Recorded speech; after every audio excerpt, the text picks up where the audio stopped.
A Ciência da Música, Meditação e Iluminação, Samael Aun Weor, Instituto Gnosis Brasil. Capítulo 1 A Música.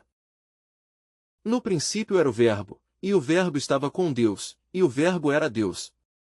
Ele estava no princípio com Deus. Todas as coisas foram feitas por ele, e sem ele nada do que foi feito se fez. Nele estava a vida e a vida era a luz dos homens. A luz resplandece nas trevas e as trevas não a compreenderam. Em todo o cosmos existe a escala sonora dos 7 tons. Os 7 tons da grande escala ressoam em todo o universo, com os ritmos maravilhosos do fogo. O Mahavan e o Shotaban são os ritmos do fogo que sustentam o universo firme em sua marcha. Os 7 cosmocratores da aurora da criação celebraram os rituais do fogo cantando nos templos. Sem o Verbo Criador, sem a magia da palavra, sem a música, o universo não existiria. No princípio era o Verbo. Velhas tradições arcaicas dizem que o conhecimento relativo à sagrada Heptaparaparshinok, a lei dos 7, foi revivido muitos séculos depois da catástrofe da Atlântida, por 2 santos irmãos iniciados chamados Shon-Kyu-Teis e Shon-Trupel, os quais atualmente encontram-se no planeta Purgatório, preparando-se para entrar no Absoluto. Em linguagem oriental se diz que o planeta Purgatório é a região de Atala, a primeira emanação do Absoluto. Estes 2 santos eram irmãos gêmeos. O avô destes 2 iniciados foi o rei Konutzion, quem governou sabiamente o antiquíssimo país asiático chamado naquela época Maralpleicie. O avô rei Konutzion descendia de um sábio iniciado Atlante, membro distinto da Sociedade de Achaldon, sociedade de sábios que existiu na submersa Atlântida antes da segunda catástrofe transapauniana. Os 2 sábios irmãos santos viveram os primeiros anos de sua vida na arcaica cidade de Gob, no país chamado Maralpleicie, porém tempos depois se refugiaram nesse país que mais tarde se chamou China. Os 2 irmãos iniciados viram-se obrigados a emigrar, saindo de sua terra natal quando as areias começaram a sepultá-la. Gob foi sepultada pelas areias e hoje esse lugar é o deserto de Gobi. Os 2 irmãos, em princípio, só se especializaram em medicina. Porém, depois se tornaram grandes sábios e viveram no lugar que mais tarde se chamou China. Coube a estes irmãos iniciados a alta honra de haverem sido os primeiros investigadores do ópio. Os 2 irmãos descobriram que o ópio consiste em 7 cristalizações independentes subjetivas com propriedades bem definidas. Com trabalhos posteriores, demonstraram que cada uma destas 7 cristalizações independentes consistia, por sua vez, em outras 7 propriedades ou cristalizações subjetivas independentes e estas, por sua vez, em outras 7 e assim sucessiva e indefinidamente. Puderam comprovar que existe íntima afinidade entre a música e a cor. Por exemplo, um raio colorido correspondente dirigido sobre qualquer elemento do ópio transformava-o em outro elemento ativo. Obtinha-se o mesmo resultado se, em lugar de raios coloridos, dirigiam-se as correspondentes vibrações sonoras das cordas de um instrumento musical conhecido naquela época com o nome de desvios. Verificou-se cientificamente que se fizermos passar qualquer raio colorido através de qualquer elemento ativo do ópio, este mesmo raio toma outra cor, a saber, a cor cujas vibrações correspondem às vibrações do elemento ativo. Ao se fazer passar qualquer raio colorido através das vibrações das ondas sonoras das cordas dos desvios, aquele toma outra cor correspondente às vibrações manifestadas por meio da corda dada. O desvios foi um aparelho de música formidável, com o qual se logrou verificar o poder das notas musicais sobre o ópio e em geral sobre todo o criado. Se um raio colorido definido e vibrações sonoras definidas com inteira exatidão fossem dirigidos sobre qualquer elemento ativo do ópio, escolhido entre os que possuíam menor número de vibrações que a totalidade das vibrações do raio colorido e o mencionado som, o elemento ativo do ópio se transformava em outro elemento ativo do ópio. É interessante saber que as 7 cristalizações subjetivas do ópio se correspondem a outras 7 e estas a outras 7 e assim sucessivamente. É também interessante saber que a escala musical setenária se corresponde com as setenárias cristalizações subjetivas do ópio. Muitas experiências comprovaram que a cada classificação setenária subjetiva do ópio, correspondem escalas setenárias subjetivas do subconsciente humano. Se a música pode agir sobre as cristalizações setenárias do ópio, é lógico pensar que também pode agir sobre as correspondentes classificações setenárias subjetivas do homem. O ópio é maravilhoso, pois capta todas as potentes vibrações do protocosmos inefável. Desgraçadamente, as pessoas têm utilizado o ópio de forma daninha e prejudicial para o organismo. São muitos aqueles que empregaram o ópio para fortalecer as propriedades tenebrosas do abominável órgão kundartiguador. Muitos séculos depois do sagrado Rascoarno, morte, dos irmãos santos, houve um rei muito sábio que, baseando-se nas mesmas teorias dos dois iniciados mencionados, construiu um instrumento musical chamado Laumersnot, com o qual pôde verificar muitas maravilhas relacionadas com a música. O maravilhoso de tal aparelho musical é que tinha 49 cordas, 7 vezes 7, correspondentes às 7 vezes 7 manifestações da energia universal. Este aparelho foi formidável, tinha 7 oitavas musicais que estavam relacionadas com as 7 vezes 7 formas de energia cósmica. Assim foi como a raça humana daquela época conheceu em carne e osso o anziano sagrado, o som nironiciano do mundo. Todas as substâncias cósmicas que surgem de 7 fontes independentes, estão saturadas pela totalidade de vibrações sonoras que o mencionado aparelho de música podia fazer ressoar no espaço. Não esqueçamos jamais de que nosso universo está constituído por 7 dimensões e que cada uma destas tem subplanos ou regiões. O aparelho musical construído pelo rei Tutós fazia vibrar intensamente todas as 7 dimensões e todas as 49 regiões energéticas. Atualmente, já temos música revolucionária formidável e maravilhosa, baseada no som 13, mas necessitamos com urgência de aparelhos de música como o do rei Tutós. Necessitamos vivificar as vibrações do som nironiciano do nosso mundo para vivificar as fontes cósmicas das substâncias universais e iniciar com êxito uma nova era. O mundo foi criado com a música, com o verbo e devemos sustentá-lo e revitalizá-lo com a música, com o verbo. A santa lei sagrada do Heptaparapashnock serve de fundamento a toda a setenária escala musical. É urgente que todos os irmãos gnósticos compreendam a necessidade de estudar música. É urgente que todos os irmãos gnósticos cantem sempre as 5 vogais, I, U, A. É necessário compreender o valor da palavra e não profaná-la com pensamentos indignos. É tão mal falar quando se deve calar, como calar quando se deve falar. Há vezes em que falar é um delito e há vezes em que calar é um delito. Há silêncios delituosos e há palavras infames. Os deuses criam com o poder do verbo porque no princípio era o verbo, e o verbo estava com Deus e o verbo era Deus. Existe uma língua universal de vida que só é falada pelos anjos, arcanjos, serafins, etc. Quando o fogo sagrado floresce em nossos lábios fecundos feito verbo, a palavra se faz carne em nós. Todos os mantras que conhecem os ocultistas são unicamente sílabas, letras, palavras isoladas da linguagem da luz. Ao que sabe, a palavra dá poder, ninguém a pronunciou, ninguém a pronunciará senão somente aquele que o tem encarnado. Capítulo 2 O derviche Bojari o Radiasvat Stroul. Certa vez, enquanto viajava pelo continente asiático, na região que se denominava Bojara, um grande sábio vindo de ignotos lugares resolveu estabelecer cordiais relações com um derviche dançante, cujo nome era Zefir Bog Eddin. Este homem era um entusiasta do esoterismo sagrado e cada vez que encontrava alguém em seu caminho falava-lhe destes estudos. Quando encontrou o nosso sábio a alegria foi grande, sorria feliz e o tema a tratar versou então sobre essa ciência chinesa antiga chamada Shat-Shai-Mernis. O que hoje se sabe sobre essa ciência misteriosa conhecida pelos gêmeos chineses iniciados, dos quais falamos no primeiro capítulo desta mensagem, são só fragmentos de uma totalidade formidável. Em outros tempos, quando ainda viviam na China esses dois gêmeos iniciados, esta ciência denominava-se assim, totalidade da informação verdadeira acerca da lei de non-aplicidade. Certos fragmentos desta augusta ciência permaneceram intactos e passaram de geração em geração através de muitos irmãos iniciados nos grandes mistérios.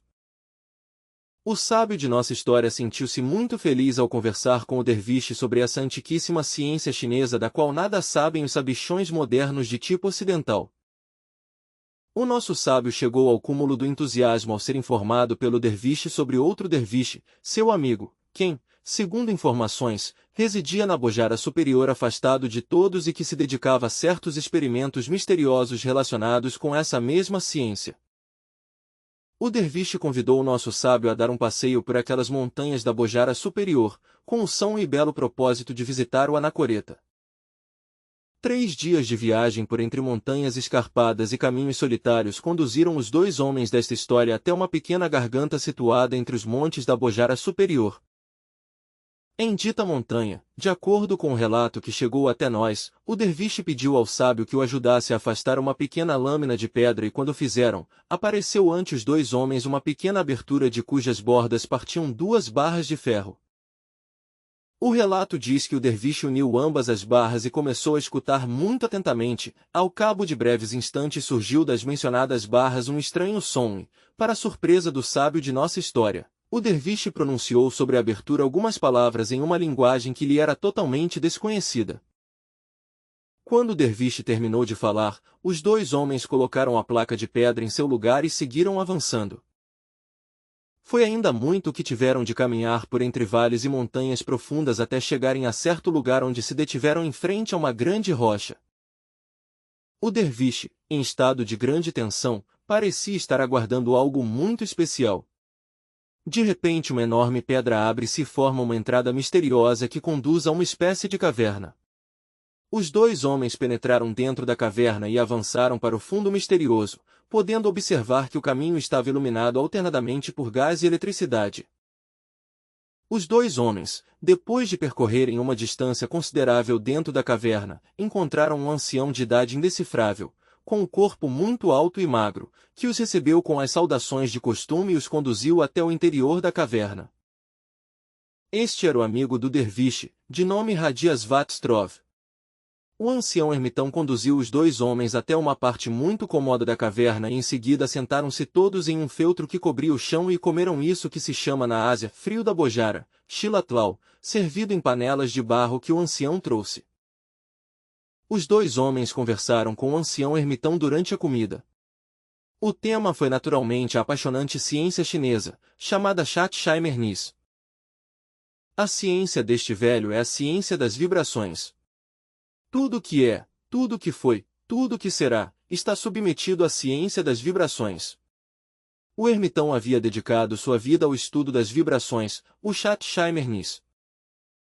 O ermitão havia estudado muito a fundo a teoria síria do grande Mahumanas, a teoria árabe do famoso sábio Seln Eliavaz, a grega de Pitágoras, em geral, todas as teorias chinesas. Este homem havia construído em forma modificada o monocorde de Pitágoras, o famoso aparelho de música com o qual Pitágoras realizava seus experimentos. Dito aparelho é muito complexo e está cheio de vibrômetros que servem para medir as vibrações das cordas. O ancião ermitão era um verdadeiro sábio e havia construído muitos aparelhos para medir com exatidão as vibrações. Disse o ancião que na antiquíssima civilização do Tigriamis existiam muitíssimos aparelhos especiais para medir as vibrações. O ermitão fez logo várias demonstrações com as vibrações musicais. Soprou ar com um pequeno fole sobre os tubos de um aparelho de música de sopro, os quais iniciaram uma monótona melodia de 5 tons. Os vibrômetros indicaram com exatidão um número de vibrações. Junto ao aparelho de música colocou-se um vaso de flores. Quando o ermitão terminou sua monótona música, as flores do vaso estavam intactas. Depois o ancião se transferiu do antigo monocorde ao piano de cauda, provido também de vibrômetros para medir as vibrações e começou a tocar determinadas teclas do piano produzindo a mesma monótona melodia. Quando o ancião parou de tocar não ficaram no vaso senão os restos envelhecidos das flores que antes estavam cheias de vigor e beleza. Desta forma o ancião demonstrou o poder vibratório das ondas musicais sobre a matéria. Aquele ancião ermitão dividia as vibrações em 2 classes, vibrações criadoras e vibrações impulsoras. Disse o referido ermitão que com tripas de cabra podiam-se fabricar cordas especiais para a produção de vibrações criadoras e que com os instrumentos de sopro como as trombetas, flautas, etc., se obtém vibrações impulsoras. Depois de dar algumas outras explicações, segundo o relato que chegou até nós, aquele ermitão trouxe um envelope, papel e lápis para outro experimento. Escreveu alguma coisa no papel, colocando-o dentro do envelope. Depois pendurou o envelope fechado em um gancho diante dos dois visitantes e sentou-se diante de um piano. Conta-nos a tradição que o ancião tocou outra vez uma monótona melodia, porém agora, dois sons da oitava mais grave do piano repetiam-se paralela e constantemente na melodia. Depois de alguns instantes o derviche visitante não podia permanecer imóvel e se retorcia agitando a perna esquerda na qual sentia uma terrível e espantosa dor. O ermitão depois de certo tempo parou de tocar a monótona melodia e dirigindo-se ao sábio visitante disse: "Amigo de meu amigo, tenha a bondade de pôr-se de pé, tire o envelope do gancho e leia o que está escrito dentro." O sábio fez o indicado e quando leu o papel que estava dentro do envelope viu que estava escrito: "Em cada um de vocês formar-se-á, devido às vibrações procedentes do piano de cauda, um furúnculo na perna esquerda, 1 polegada abaixo do joelho e meia polegada à esquerda da metade da perna." O ancião fez com que os dois homens deixassem a descoberto, cada um, sua perna esquerda. Com assombro descobriu-se na perna esquerda do derviche visitante o furúnculo anunciado. Ali estava, não havia dúvida alguma, mas faltava na perna esquerda do visitante. Esse último tinha uma vibração diferente porque era um mestre vindo de outro planeta Terra e é claro que a vibração deste gênero era de outra frequência, distinta da que o sábio levava em seu corpo. Quando o ermitão convenceu-se de que faltava o furúnculo na perna esquerda do sábio, saltou imediatamente do seu assento, dizendo: "Não pode ser." E olhava assombrado com um olhar de louco. Então foi necessário que o sábio vindo de outro planeta lhe fizesse compreender que nada havia falhado, e que depois, a sós, lhe contaria seu segredo. A muitos leitores parecerá impossível que por nossa Terra caminhem habitantes de outros planetas e o mais possível é que se riam agora, ceticamente. Mas, assim é. Em todas as épocas nossa Terra tem sido visitada por habitantes de outros planetas. Velhas tradições dizem que o mestre Sanat Kumara, fundador do grande colégio de iniciados da Grande Loja Branca, veio de Vênus com seu corpo físico. O sábio de nossa história era um mestre vindo de outro planeta, mas guardava segredo. Em outros tempos existiram maravilhosos instrumentos de música com os quais se fizeram formidáveis experimentos. Sabendo manejar as ondas vibratórias do som pode-se atuar sobre toda a substância, sobre toda a vida. No princípio era o Verbo, diz João, e o Verbo estava com Deus, e o Verbo era Deus. Realmente, sem o som, sem o verbo, sem a palavra, o sistema solar no qual vivemos, nos movemos e temos nosso ser, não existiria. No amanhecer da vida os cosmocratores trabalharam em seus templos com a magia sexual do verbo. Qualquer mestre forte em meditação pode estudar cosmogênese nos registros acásticos e verificar por si mesmo o trabalho litúrgico dos cosmocratores no amanhecer da vida. Diante de todo iluminado apresentam-se nos registros acásticos os templos dos cosmocratores e seu trabalho com as vibrações.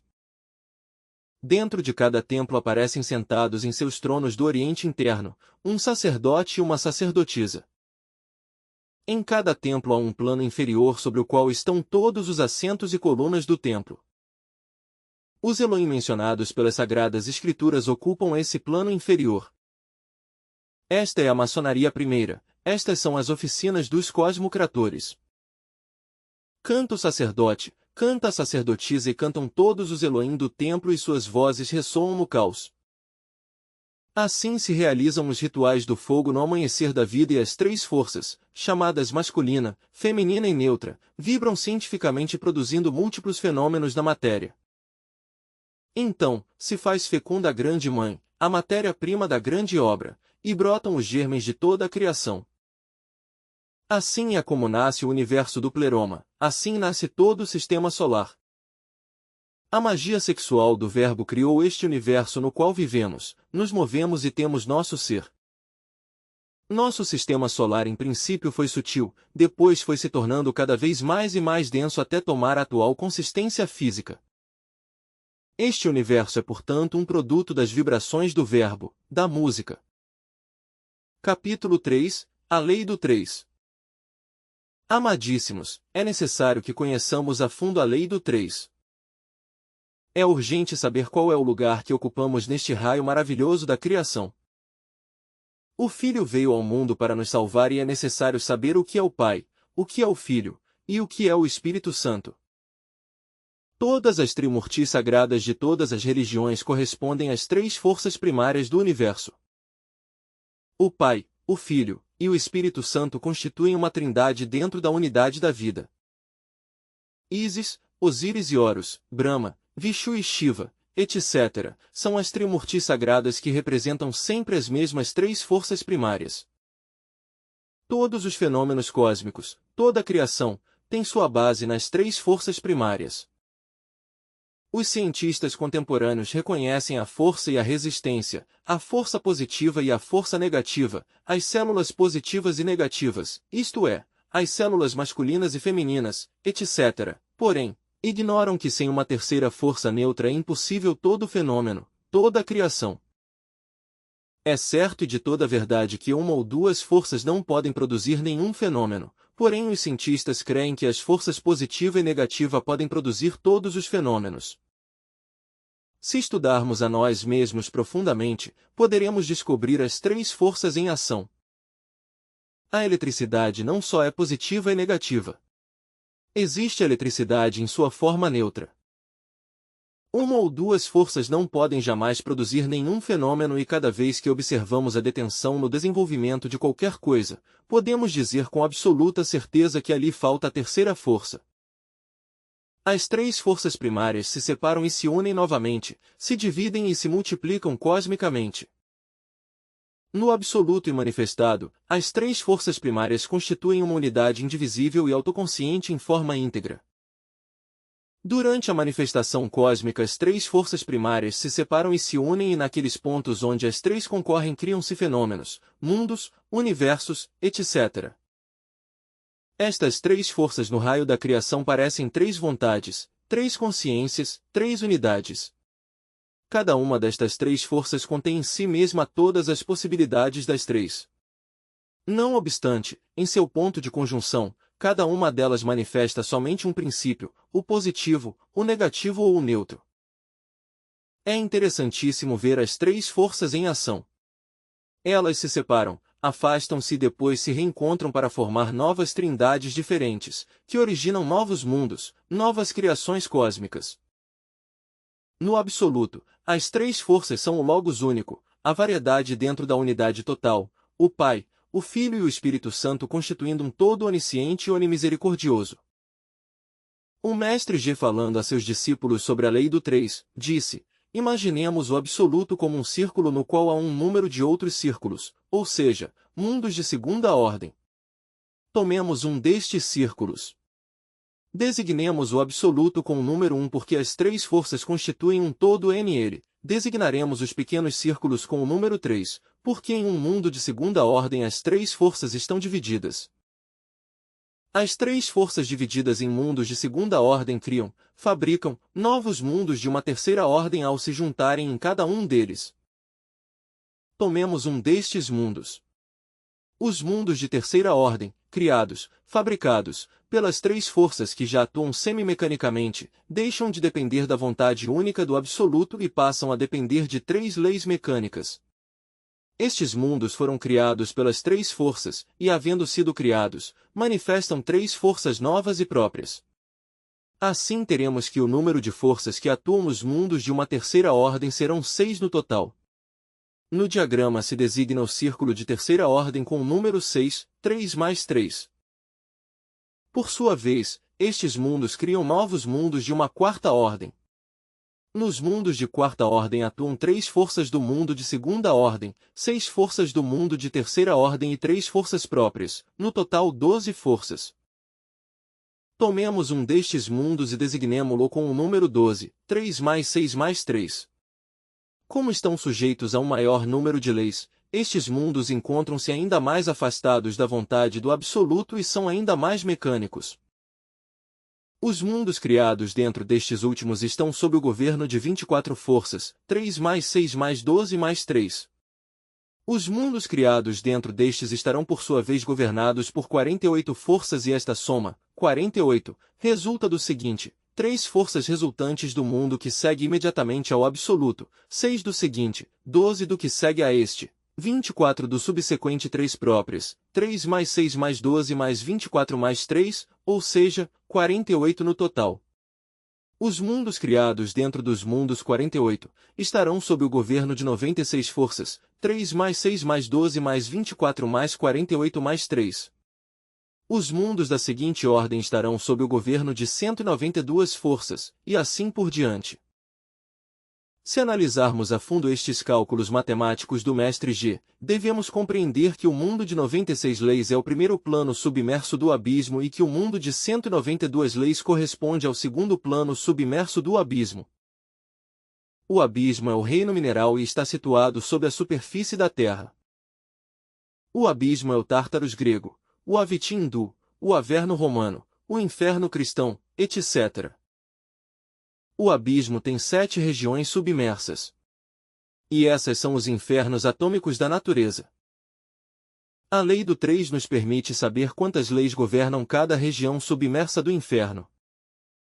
Se no mundo de 48 leis, que é o mundo celular onde vivemos, já tudo é mecânico e nem remotamente se faz a vontade do absoluto, que diremos do reino mineral?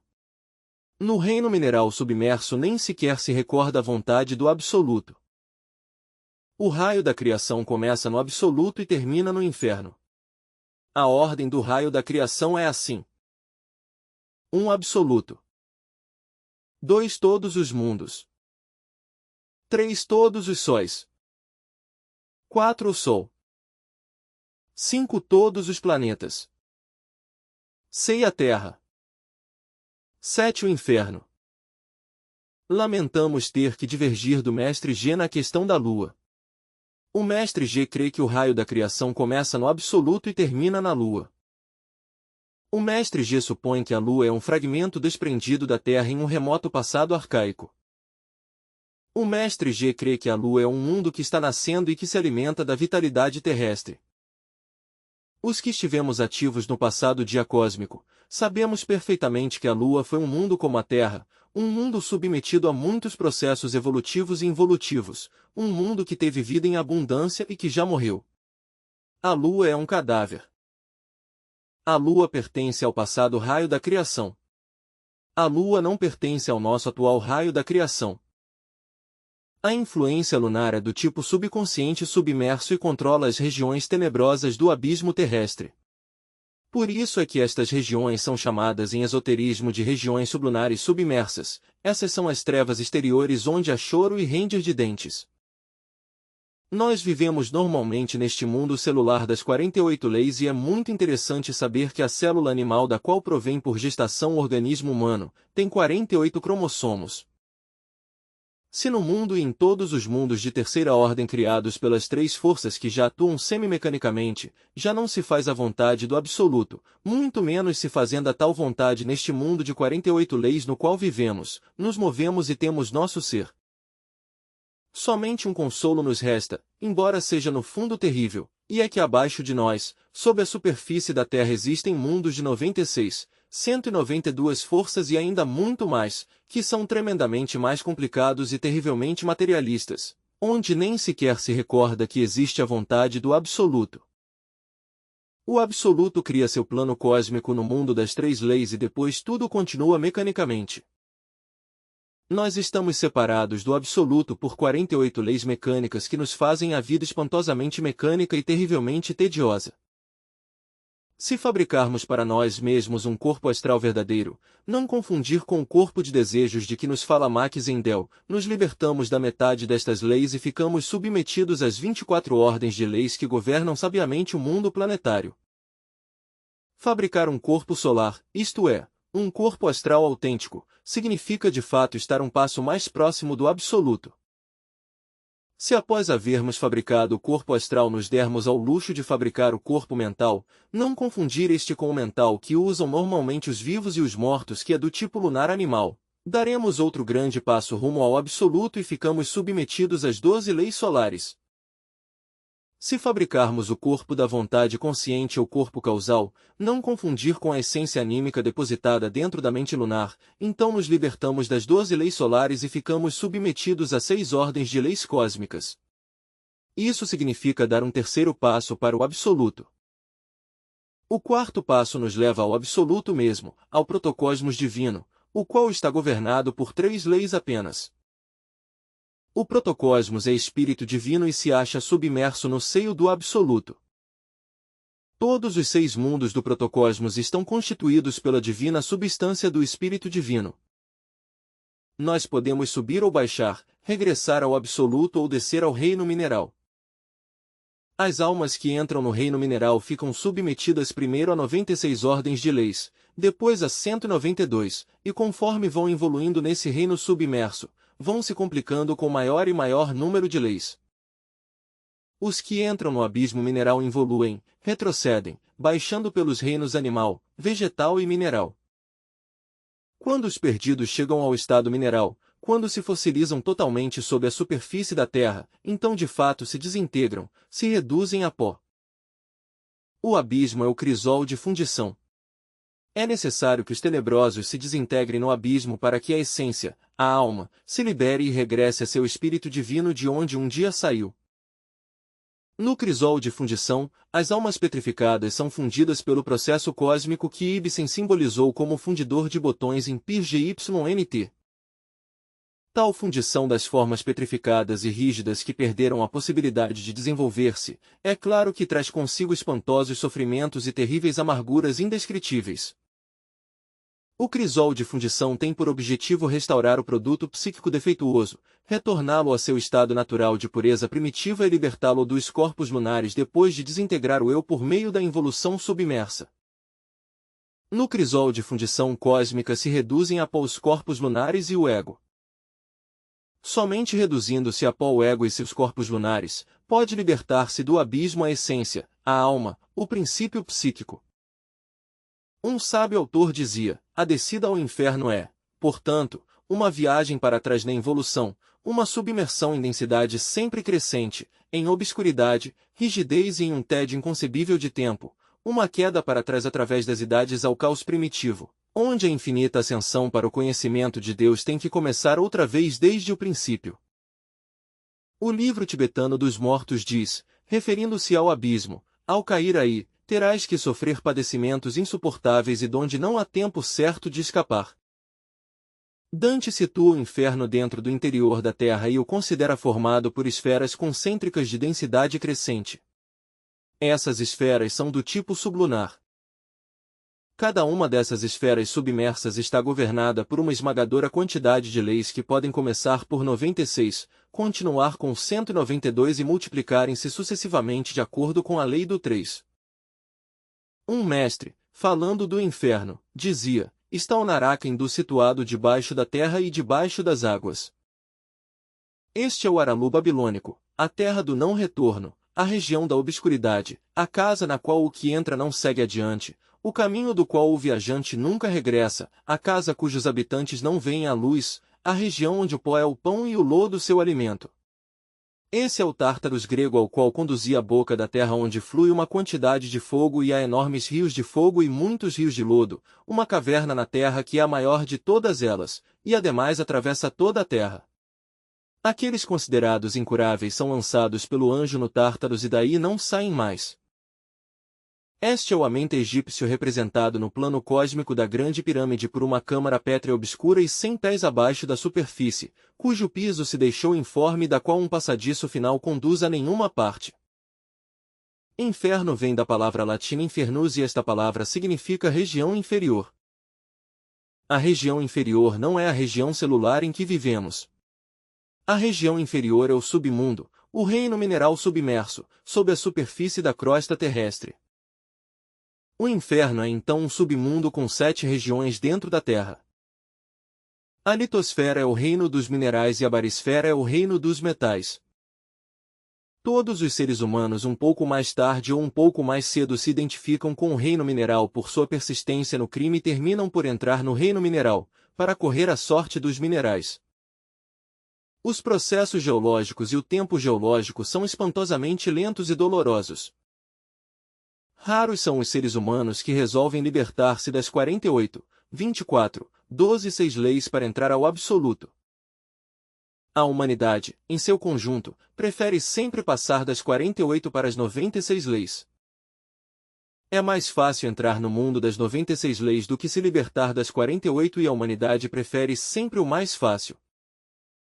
A humanidade se encanta em ter coração de pedernal, coração de pedra, etc. A humanidade gosta de identificar-se com o reino mineral e compartilhar a sorte do mineral. Todos os infernos religiosos são símbolos do reino mineral. Os infernos atômicos da natureza constituem o submundo mineral.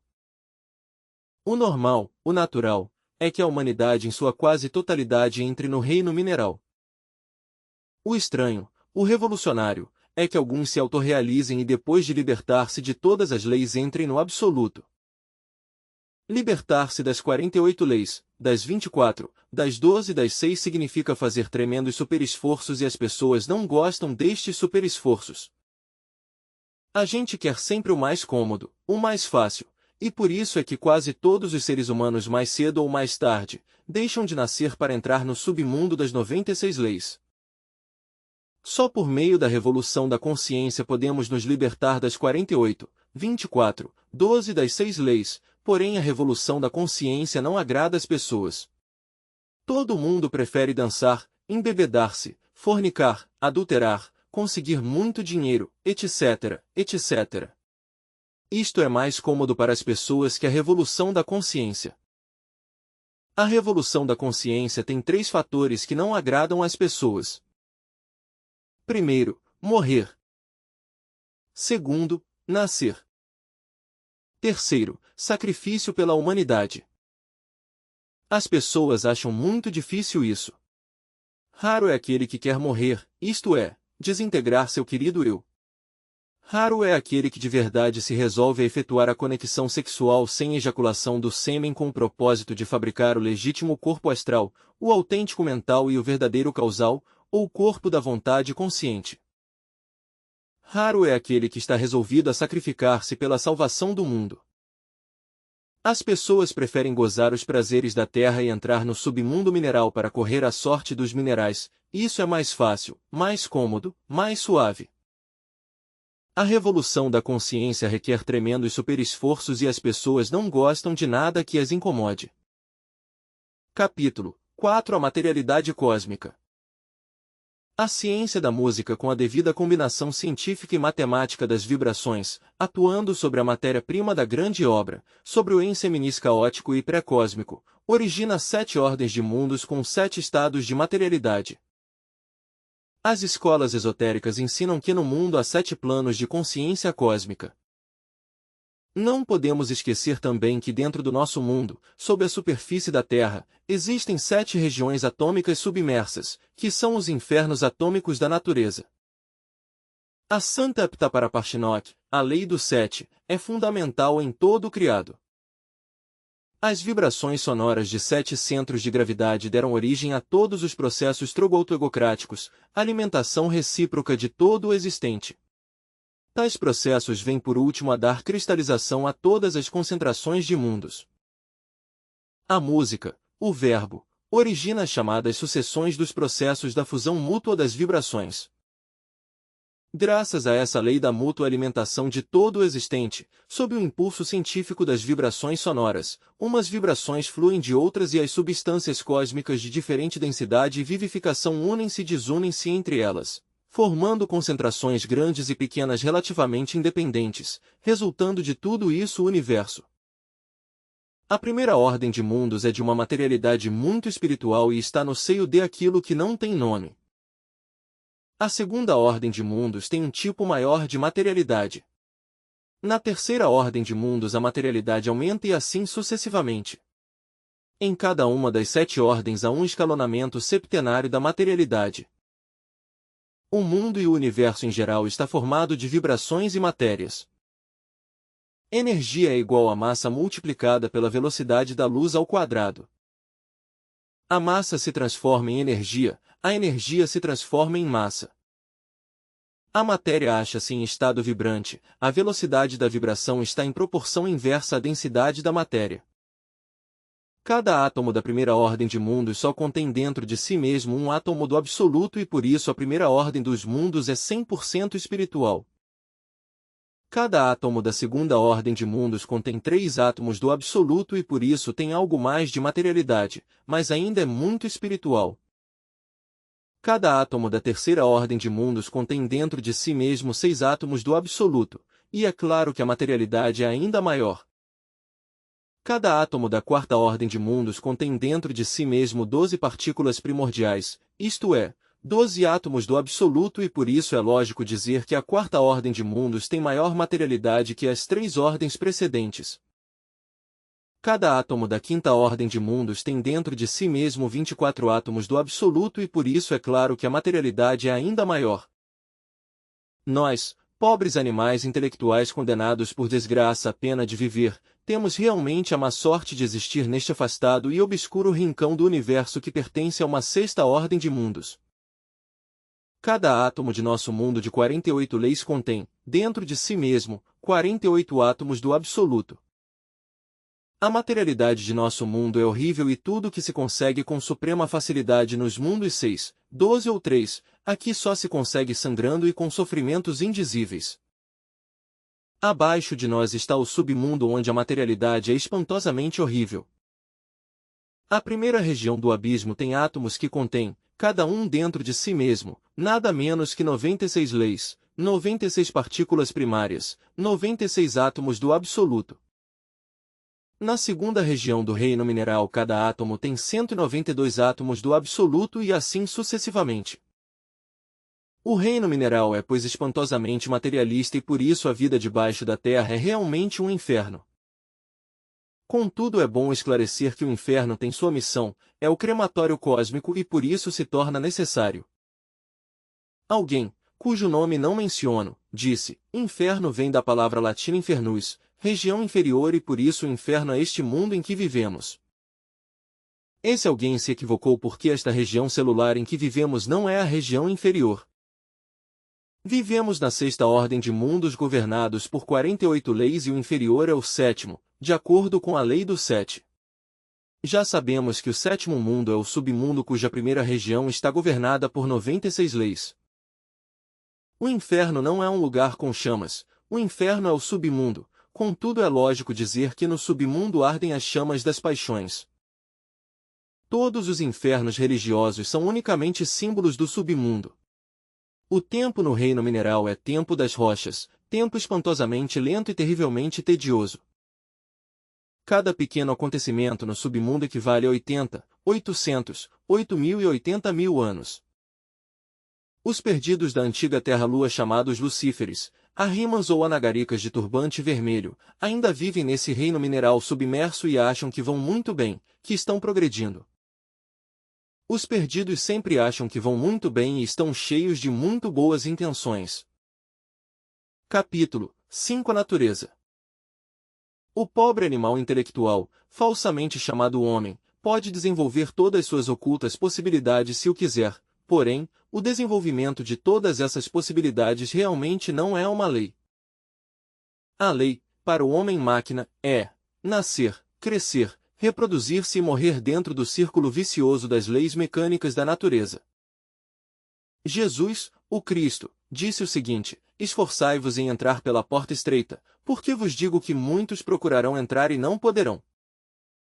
Estreita é a porta e apertado o caminho que conduz ao desenvolvimento de todas as possibilidades do homem, porém muito poucos são os que encontram essa porta e esse caminho. O caminho que conduz ao desenvolvimento de todas as ocultas possibilidades do homem vai, de fato, contra a natureza, contra o cosmos, contra a vida social comum e corrente, contra si mesmo, contra tudo e contra todos. Isto explica por que o caminho é tão difícil e exclusivista, por isso é chamado a senda do fio da navalha.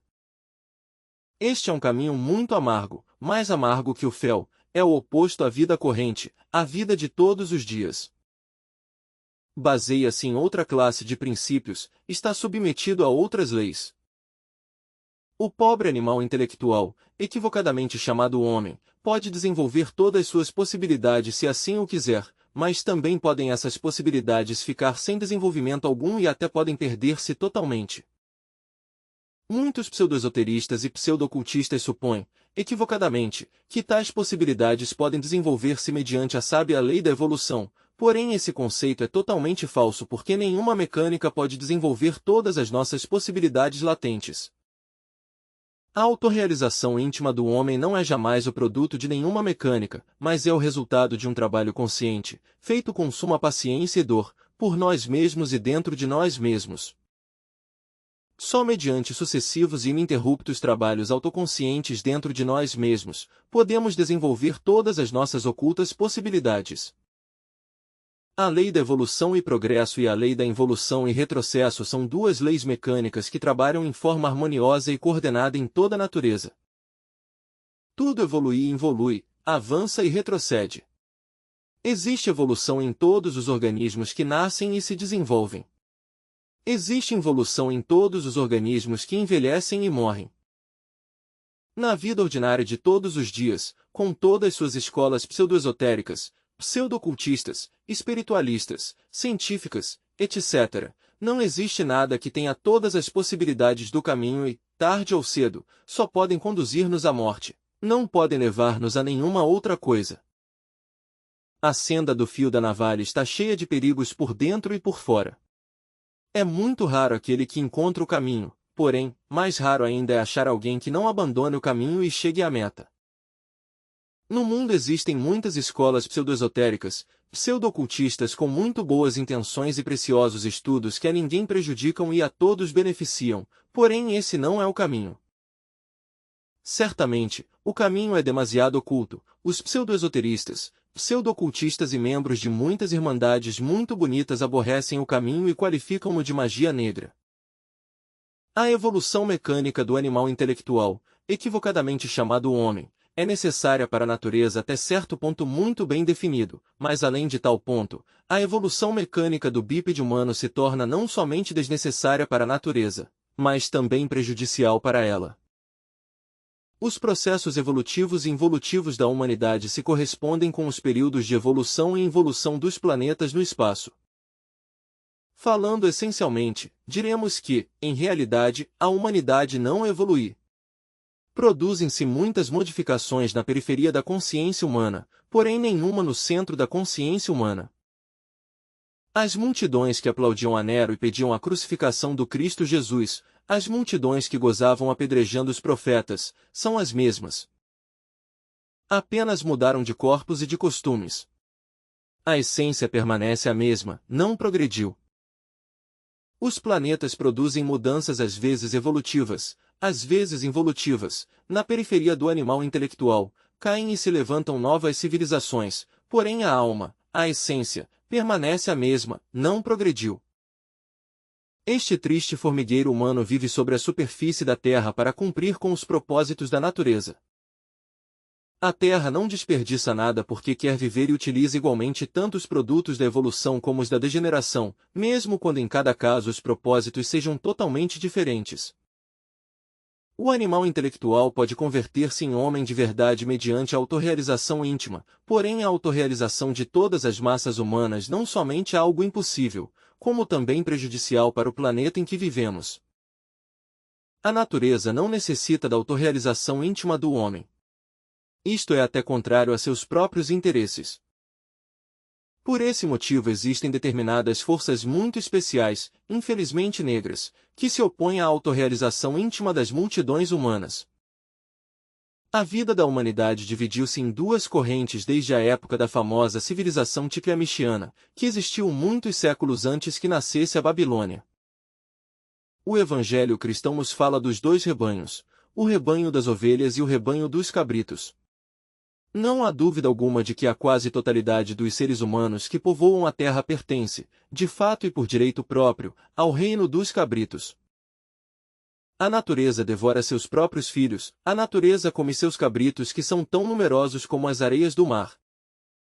A vida humana na Terra flui em duas correntes, a das ovelhas e a dos cabritos. O homem que possui realmente e de verdade o ser, o íntimo, segue a corrente do rio da vida. O homem que não possui o ser segue a corrente do rio tenebroso da morte. O rio da vida perde-se no oceano do Espírito universal de vida. O rio da morte perde-se entre as gretas das regiões profundas da terra. A terra necessita de alimento e o rio da morte o leva em suas águas negras. Não poderia existir a construção involutiva que tem lugar no interior do planeta Terra, sem a atividade dos homens com pele de cabrito que entram no mundo subterrâneo. Por trás de todo esse mecanismo vital do mundo, detrás de todos esses processos químicos que estruturam a dura rocha, está a psique coletiva dos homens com pele de cabrito. Os tenebrosos dão consistência física ao ferro, à pedra e ao granito. Se por qualquer procedimento extraíssemos do inferno, reino mineral, todos os tenebrosos que o habitam, a dura rocha perderia sua consistência, sua dureza e tornar-se-ia plástica e inútil, então seu final seria um fato inevitável. A primeira libertação do homem consiste precisamente nessa possibilidade de passar da corrente tenebrosa que está predestinada a desaparecer entre as profundidades da terra, à corrente luminosa que deve desembocar no oceano da grande luz. Não é fácil passar da corrente negra à corrente branca. Para essa passagem é urgente renunciar a tudo aquilo que nos agrada e parece uma bênção, a tudo que nos parece muito romântico e precioso, etc. É necessário morrer para o mundo, dissolver o eu, abandonar aquilo que tenha sabor de delícias e paixões, etc. É necessário nascer e este é um trabalho com o grão, com a semente, um problema sexual. É indispensável amar aos nossos semelhantes e sacrificarmos-nos totalmente por eles. O caminho é mais amargo que o fel e não convém à natureza porque é contrário aos seus desígnios. O reino mineral, inferno, alimenta-se com a humanidade. A humanidade é parte da vida orgânica da Terra, o alimento da Terra. Se toda a humanidade se autorrealizasse, seria fatal para o reino mineral. A natureza opõe-se à autorrealização íntima do homem porque isso é contrário aos seus próprios interesses. O normal, o natural, é que o reino mineral devore toda a humanidade. Jesus, o Cristo, disse: de 1000 que me buscam, um me encontra, de 1000 que me encontram, um me segue, e de 1000 que me seguem, um é meu. Capítulo 6 A Revolução da Consciência. A Revolução da Consciência é o quinto evangelho. Nós necessitamos com urgência de uma mudança radical, total e definitiva e isto só é possível mediante a revolução da consciência. A autorrealização íntima só é possível em indivíduos isolados, com a ajuda de conhecimentos e métodos adequados. Semelhante revolução íntima pode ocorrer somente dentro do indivíduo e está de fato contra os interesses da natureza. O desenvolvimento de todas as possibilidades ocultas no animal intelectual não é necessário, senão única e exclusivamente para o mesmo. Nem a natureza nem a ninguém interessa o desenvolvimento de tais possibilidades individuais. O mais grave de tudo isto é saber que ninguém tem obrigação de ajudar o indivíduo revolucionário. Ninguém tem a mais leve intenção de ajudar um revolucionário desta classe. Está-se completamente só e se um mestre revolucionário resolve orientar-nos, é realmente haver tido muita sorte. As forças tenebrosas que se opõem resolutamente à autorrealização íntima das grandes massas humanas, também se opõem resolutamente e até em forma violenta à autorrealização íntima do indivíduo. Todo homem revolucionário tem que ser suficientemente astuto para enganar as forças tenebrosas, mas as massas humanas desgraçadamente não podem fazê-lo. Só o indivíduo revolucionário pode ser engenhoso bastante para ser mais esperto que estas forças tenebrosas. Não existe autorrealização obrigatória nem mecânica. A autorrealização íntima do homem é o resultado da luta consciente. A natureza não necessita da autorrealização íntima do ser humano, não a quer, a aborrece e luta contra ela com as melhores armas. A autorrealização íntima só pode ser uma necessidade urgente para o indivíduo revolucionário, quando este se dá plena conta de sua horrenda situação e da abominável sorte que lhe espera, que é a de ser tragado vorazmente pelo reino mineral. A revolução da consciência só é possível no sentido de ganhar, de conquistar nossas próprias possibilidades latentes, nossos próprios tesouros escondidos. Se toda a espécie humana quisesse obter o que lhe corresponde por direito próprio, a autorrealização íntima tornar-se-ia impossível, porque o que é possível para o indivíduo revolucionário, é impossível para as massas. A vantagem que tem o revolucionário separado é que realmente é demasiadamente insignificante e para os fins da grande natureza não tem a menor importância a existência de uma máquina a mais ou a menos. Se uma célula microscópica de nosso corpo se revoluciona contra nós, isso não tem a menor importância, porém, se todas as células de nosso corpo se revolucionam, então sim a coisa é grave e vamos à procura do médico e combatemos tal revolução com todas as armas da ciência. Ocorre exatamente o mesmo com o indivíduo isolado, pois é demasiado pequeno para conseguir influenciar a vida total do organismo planetário no qual vivemos, movemos e temos o nosso ser.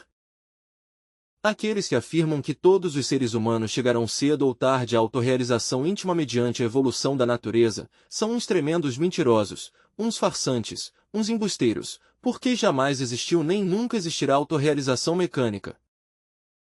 A autorrealização íntima é a revolução da consciência e esta jamais pode revolucionar-se inconscientemente.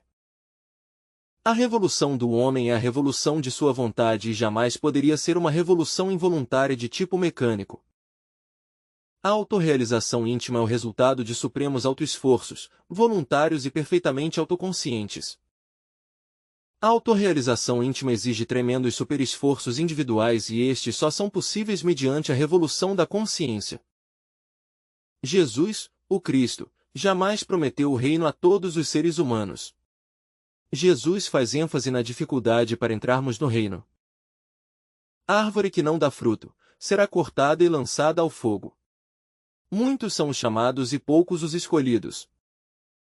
O reino dos céus é semelhante a uma rede que, lançada ao mar, recolhe toda a classe de peixes, uma vez cheia, atiram na praia, e sentados, recolhem o bom em cestas, e o mau lançam fora. Assim será o fim do ciclo, sairão os anjos e apartarão aos maus dentre os justos, e os lançarão dentro do forno de fogo, o reino mineral. Ali haverá o choro e o ranger de dentes. Só o homem verdadeiramente revolucionário pode entrar no reino da magia branca, no reino do esoterismo, no mais renuam Dei. Jesus disse: o reino dos céus se toma por assalto, os valentes o têm tomado.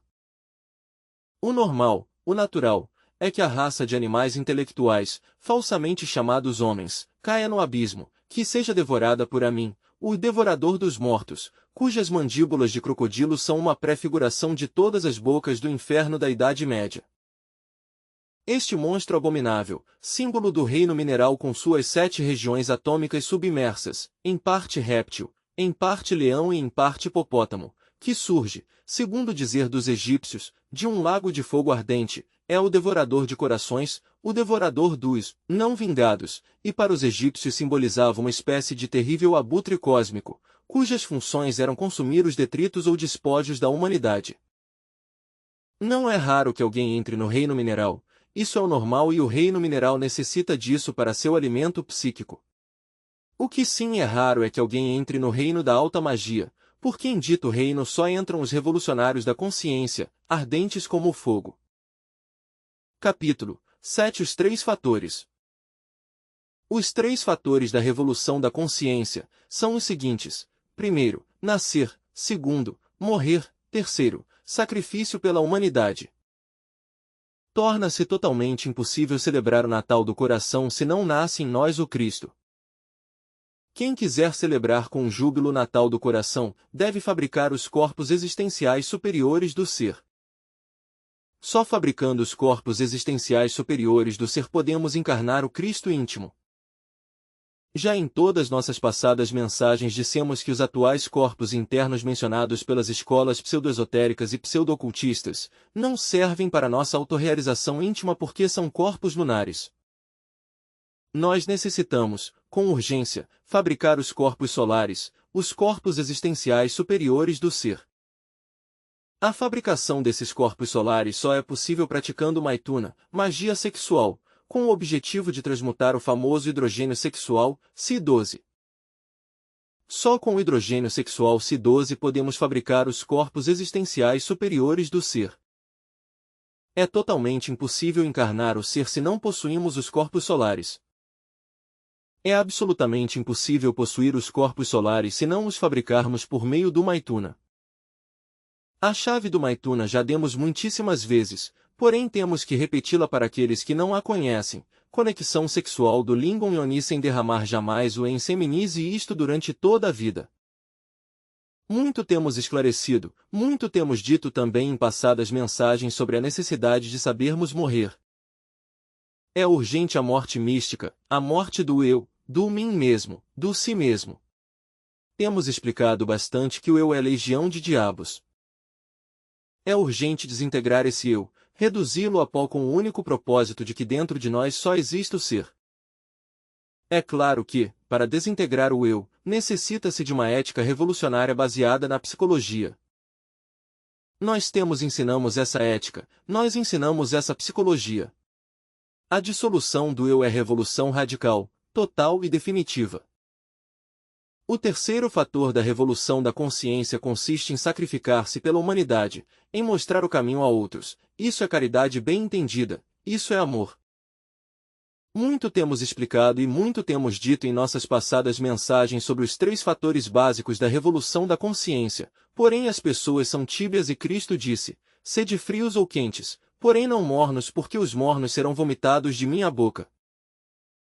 Os pseudo-esoteristas e pseudo-ocultistas reagem ante os três fatores de nosso quinto evangelho, cada qual segundo sua idade, condicionamento mental, preconceitos, paixões, debilidades, etc. As pessoas cheias de potência sexual preferem começar o trabalho com o Maituna, porém deixam no esquecimento a morte do eu e o sacrifício pela humanidade.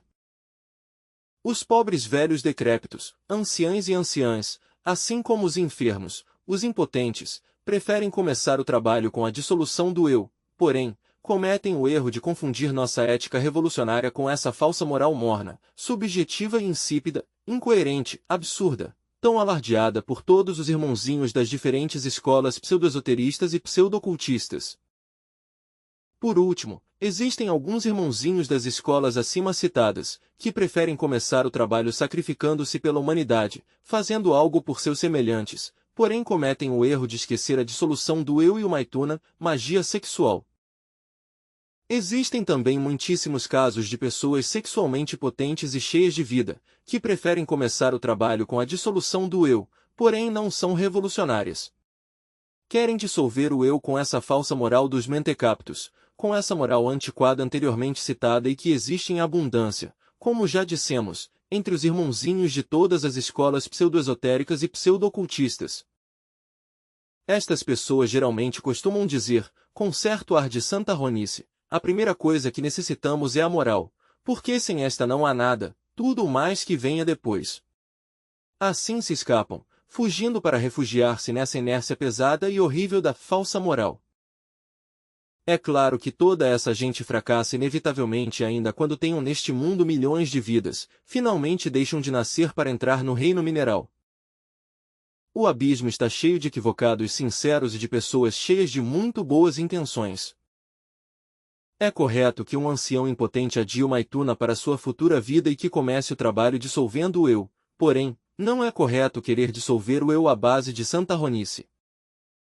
É correto que as pessoas cheias de potência sexual comecem agora mesmo a trabalhar com Maituna para fabricar seus corpos solares, porém, não é correto que estas pessoas não se preocupem pela dissolução do eu nem pelo sacrifício pela humanidade. É correto que nos sacrifiquemos pela humanidade, porém, não é correto esquecer a dissolução do eu e a fabricação dos corpos existenciais superiores do ser. A autorrealização íntima só é possível trabalhando com os três fatores básicos da revolução da consciência. Capítulo 8 O abuso sexual. É urgente que compreendamos em forma íntegra a necessidade de libertar-nos deste mundo de 48 leis em que vivemos, se é que não queremos nos degenerar para cair no mundo horroroso das 96 leis. O estudo das 48 leis em que vivemos é realmente um estudo muito profundo. Se quisermos nos libertar das 48 leis devemos estudá-las em nós mesmos. A princípio compreenderemos que estamos controlados por inumeráveis leis criadas por nós mesmos e pelas pessoas que nos rodeiam. Depois compreenderemos que estamos escravizados por estas leis.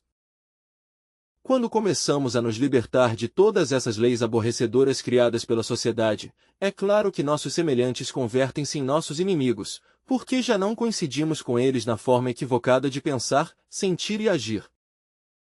A revolução da consciência é terrível e nossos semelhantes odeiam-na mortalmente em forma instintiva, pois não a conhecem. Fazer regressar a energia sexual para dentro e para cima, dissolver o eu e dar a vida pelos outros é algo estranho e exótico para os cabritos, eles são tão numerosos como as areias do mar e vivem conosco. A revolução da consciência é impossível para os abusadores do sexo e os homens com pele de cabrito não estão dispostos a deixar seus abusos sexuais. A máquina humana tem 7 centros, 5 inferiores e 2 superiores, mas as pessoas nem sequer suspeitam disso.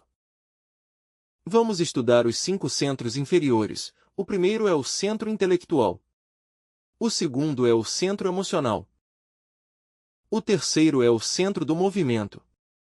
O quarto é o centro do instinto.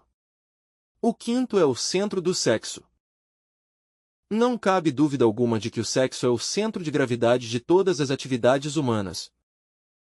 As pessoas vão à igreja movidas pelo sexo, reúnem-se nos cafés movidas pelo sexo, dançam movidas pelo sexo.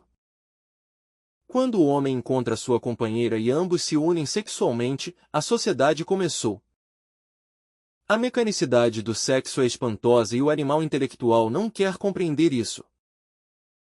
Quando nos tornamos conscientes do sexo e suas funções, quando trabalhamos com maituna, magia sexual, a mecanicidade desaparece e entramos pelo caminho da regeneração sexual.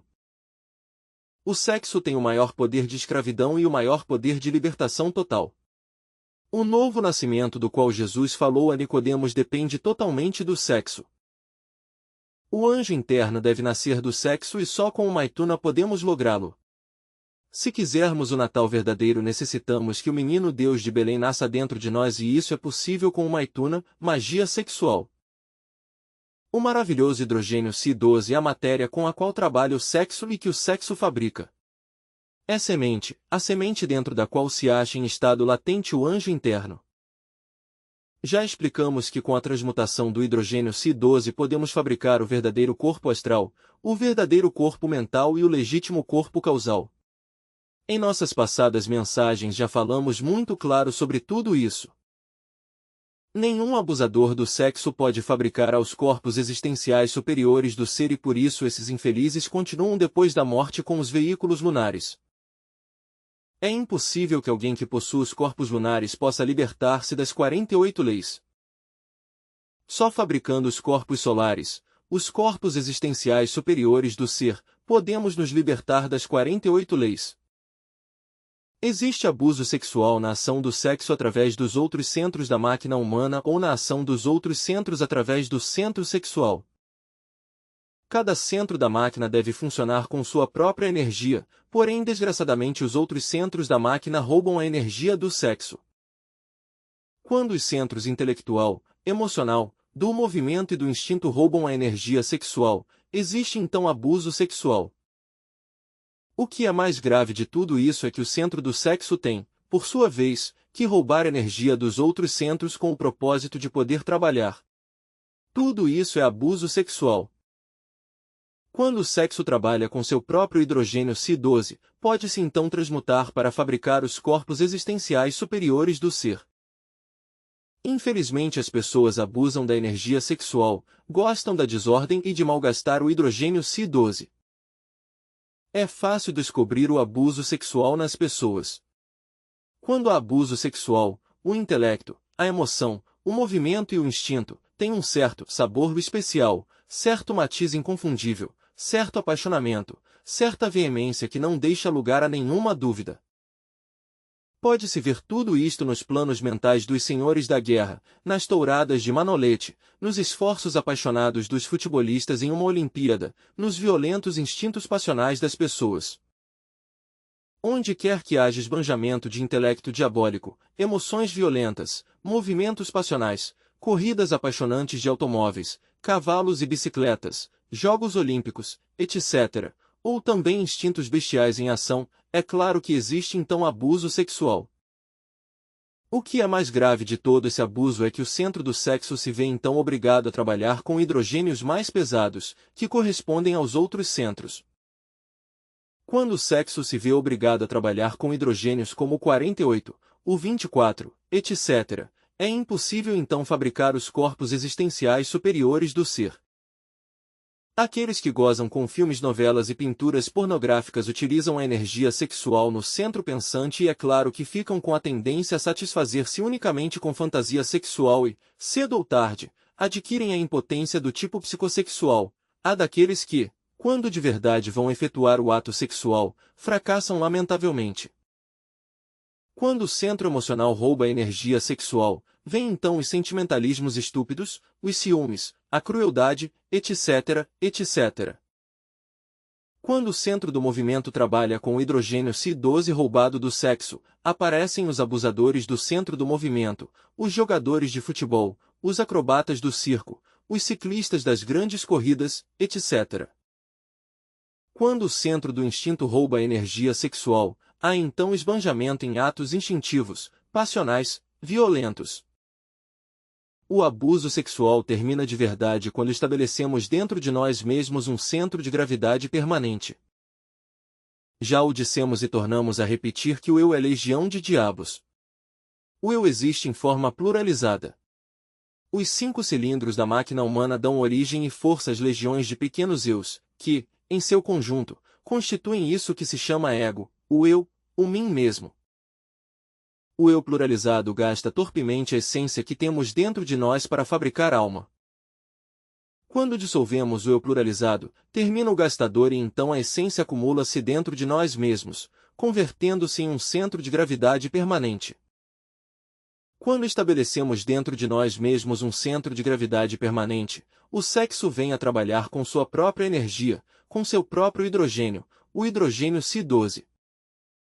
O esoterismo gnóstico ensina que quando o sexo trabalha com sua própria energia, com seu próprio hidrogênio, termina o abuso sexual porque cada centro vem então a trabalhar com a energia que lhe corresponde, com o hidrogênio correspondente e não com o hidrogênio C12, roubado do sexo.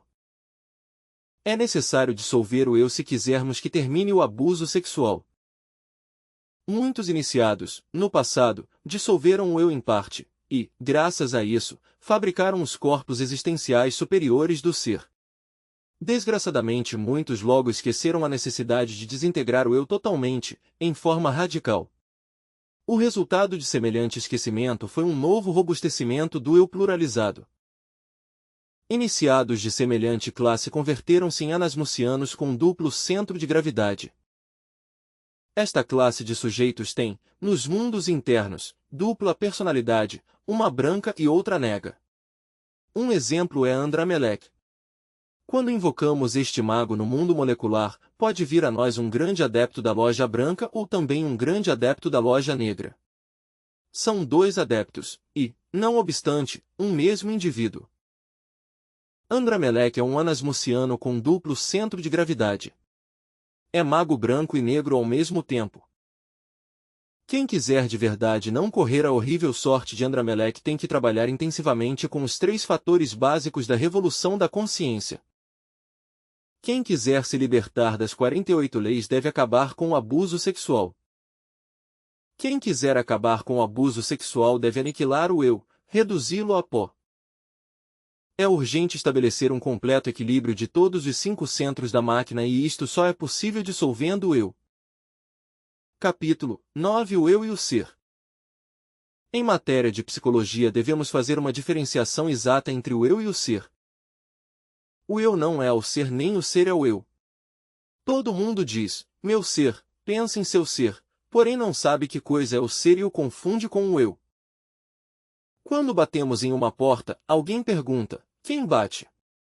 Nós respondemos sempre dizendo, sou eu.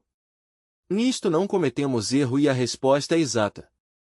Porém, quando dizemos, todo o meu ser está triste, enfermo, abatido, etc., então sim, erramos torpemente porque o pobre animal intelectual, falsamente chamado homem, ainda não possui o ser. só o ser pode fazer e o homem-máquina, o pobre animal intelectual, não é capaz de fazer nada. Tudo lhe sucede, é um simples joguete mecânico movido por forças que desconhece. O animal intelectual tem a ilusão de que faz, porém, em verdade, nada faz. Tudo sucede através dele. Se nos agridem, reagimos agredindo. Apressam-nos pelo pagamento do aluguel da casa e reagimos buscando dinheiro com ansiedade. Alguém nos fere o amor próprio e reagimos cometendo loucuras, etc. O pobre animal intelectual é sempre vítima das circunstâncias. Não é capaz de originar conscientemente as circunstâncias, porém crê equivocadamente que as origina. Realmente só o ser, o íntimo, pode determinar conscientemente as circunstâncias, porém por desgraça, o animal intelectual falsamente chamado homem ainda não possui o ser, o íntimo.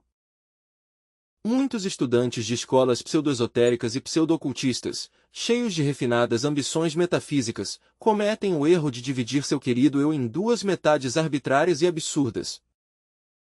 Qualificam a primeira metade de eu superior e olham depreciativamente a segunda metade, dizendo, esse é o eu inferior.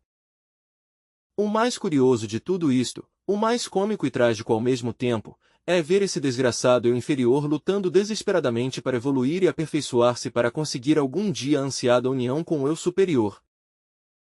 É ridícula a pobre mente do animal intelectual fabricando o eu superior, conferindo-lhe atributos divinos dando-lhe poderes extraordinários para controlar a mente e o coração. O próprio eu dividindo-se em dois, o próprio eu querendo mesclar-se depois de haver se dividido em dois, o próprio eu separando-se querendo juntar-se novamente. As ambições do eu não têm limites. O eu quer e deseja fazer-se mestre, deva, Deus, etc. O eu divide-se em dois para tornar a juntar-se e ser um.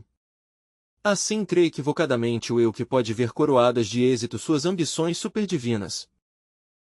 Todas estas tretas do eu são finos enganos da mente, tontices sem valor algum. A mente fabrica o cômico eu superior a seu gosto, veste-o de Mahatma, lhe põe sonoro nome e logo se auto-engrandece caindo na mitomania. Conhecemos o caso de um mitômano que deixou crescer a barba e o cabelo, vestiu-se com uma túnica jesus-cristiana e disse a todo mundo que ele era nada menos que a própria reencarnação de Jesus Cristo. Naturalmente, foram muitos os imbecis que não somente o adoraram, como continuam o adorando.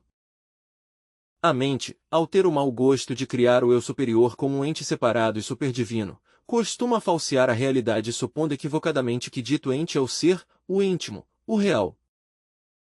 A mente quer arbitrariamente que o eu superior fabricado por ela seja o ser, o íntimo e lhe atribui estupidamente coisas fabricadas por ela, coisas que nada têm que ver com o ser. Estas tontices da mente são parecidíssimas com a falsificação do moedas. A mente forja um falso ser, cuja nota falsa é o eu superior. Os mitomanos têm um amor próprio terrível e espantoso. Valorizam muito a si mesmos. Adoram sua nota falsa, seu tão cacarejado eu superior. Todo mitômano é um psicopata ridículo. Todo mitômano se superestima de maneira exagerada e se autoconsidera todo um deus que as pessoas estão obrigadas a adorar. Nem todos que fabricam para si mesmos um eu superior caem na mitomania. São abundantes os fanáticos que não são mitomanos e só aspiram a evoluir para chegar à união com o eu superior. Esses fanáticos não comem sequer um pedaço de carne, nem tomam um só copo de vinho e criticam espantosamente todo aquele que come um pedacinho de carne e tem um copo de vinho em sua mão pronto para fazer um brinde. Esses fanáticos são insuportáveis. Comumente são vegetarianos 100%, acham-se santos, porém em casa são cruéis com a mulher, com os filhos, com a família, etc. Essas pessoas gostam de fornicar, adulterar, cobiçar, ambicionar, porém se acham muito santas. A mente só serve de estorvo ao ser, ao íntimo, nada sabe sobre o real. Se o pensamento conhecesse o real, o íntimo, o ser, todas as pessoas seriam compreensivas. Só através da meditação profunda podemos experimentar o ser, o íntimo. A experiência do ser, o íntimo, nos transforma radicalmente. Os mitomanos costumam falsificar esta experiência com autoprojeções mentais inconscientes, que logo procuram relatar a todo mundo. Os mitomanos costumam ser vítimas dos autoenganos, e crendo-se deuses, aspiram ser adorados por todo o mundo. É completamente impossível experimentar o ser, o íntimo, o real, sem haver chegado a ser verdadeiros mestres técnicos e científicos dessa ciência misteriosa chamada meditação. É completamente impossível experimentar o ser, o íntimo, o real, sem haver chegado a uma verdadeira maestria nisso da quietude e silêncio da mente. Contudo, não devemos autoenganar-nos e confundir gato com lebre. O eu também ambiciona e cobiça esses silêncios e até os fabrica para si mesmo artificialmente. Durante a meditação profunda necessitamos de quietude e silêncio total da mente, mas não necessitamos dessa quietude e desse silêncio falsos, fabricados pelo eu. Não devemos esquecer que o diabo rezando missa pode enganar as pessoas mais astutas. É lógico dizer que se queremos silenciar a mente à força, Namahan, se queremos aquietá-la torturando-a e amarrando-a, motivados pela cobiça de experimentar o ser, o íntimo, só conseguiremos silêncios artificiais e quietudes arbitrárias produzidas pelo eu. Quem quiser verdadeiramente um legítimo silêncio e não um falso silêncio, uma verdadeira quietude e não uma falsa quietude, o melhor que deve fazer é ser íntegro, não cometer o erro de dividir a si mesmo entre sujeito e objeto, pensador e pensamento, eu e não eu, controlador e controlado, eu superior e eu inferior, eu e meu pensamento, etc. Saber meditar é estar de verdade no caminho da iluminação interior. Se quisermos aprender a meditar, devemos compreender que não existe diferença alguma entre eu e meu pensamento, isto é, entre pensador e pensamento. A mente humana não é o cérebro. O cérebro está feito para elaborar o pensamento, porém não é o pensamento. A mente é energética e sutil, mas nós cometemos o erro de autodividir-nos em milhares de pequenos fragmentos mentais que, em seu conjunto, compõem isso que é a legião do eu pluralizado. Quando tratamos de unir todos estes fragmentos mentais durante a meditação com o são propósito de sermos íntegros, então todos esses fragmentos formam outro grande fragmento com o qual temos que lutar, tornando-se então impossível a quietude e o silêncio da mente. Não devemos nos dividir durante a meditação entre eu superior e eu inferior, eu e meus pensamentos, minha mente e eu, porque a mente e o eu, meus pensamentos e eu, são um só, o ego, o eu pluralizado, o si mesmo, etc.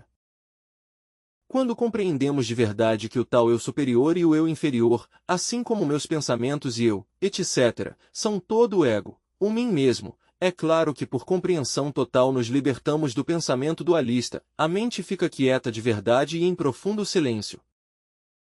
Só quando a mente está quieta realmente, só quando a mente está em verdadeiro silêncio, podemos experimentar isso que é a realidade, isso que é o ser autêntico, o íntimo.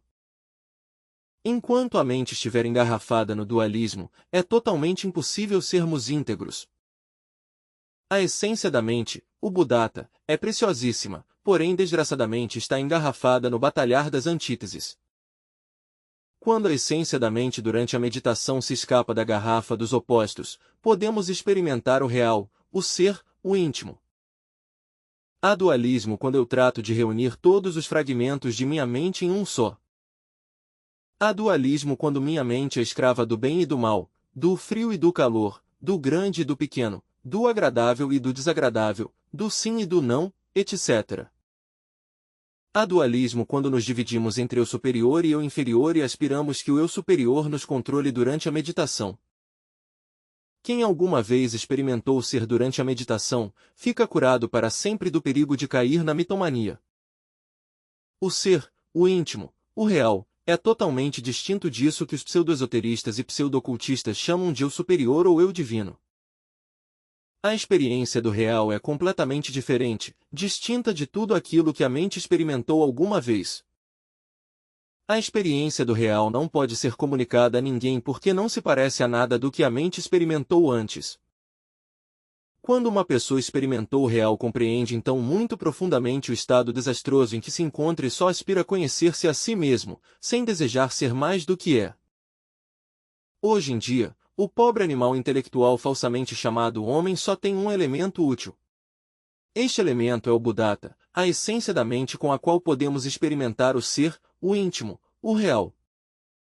Este precioso elemento está metido na garrafa do intelecto animal.